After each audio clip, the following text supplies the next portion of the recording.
Mucaan nuuf dhalateera, ilmees nuuf kennameera. Macaafa Isaayaas raajichaa boqonnaa 9 lakkoofsa 6. Raajame nuuf raawwatame, raajame nuuf raawwatame. Sanyii Addaamiiti baroota hedduudhaaf Hewaan dogoggorraan abboommii Saadiqnaan jannataas bahanii Waaqayyoof jedheera. Raajame nuuf raawwatame, raajame nuuf raawwatame. Dhala dhala keerraa dhalatteen sifa isaa guyyoota eegame jedhee dubbateera. Raajame nuuf raawwatame, raajame nuuf raawwatame.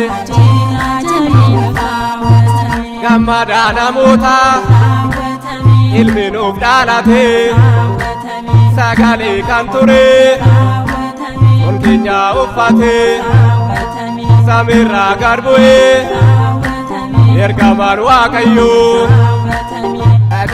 Raajame nuuf raawwatame,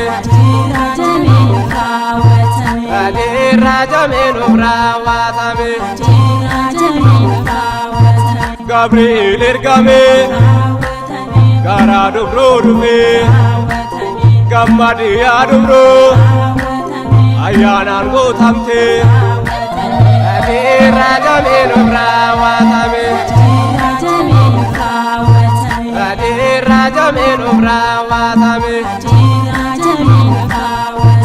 Waaqayyo biraate ulfina argatte kunoon ulfoofta ilma suuni deessa maqaa isaas moggaase Amaanu'el jette.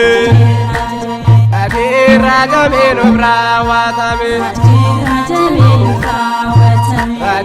raajame nuuf raawwatame. Sagalee gammachuun Waaqarraa argatte mooraa loonii keessaatti huccuudhaan marame akkuma namaatti uumaan nuuf dhalate. Raajame nuuf raawwatame, raajame nuuf raawwatame.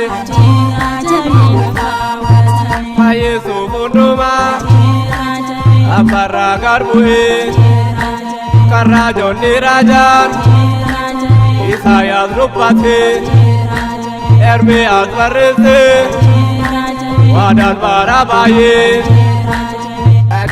Raajame nuuf raawwatame, raajame nuuf raawwatame.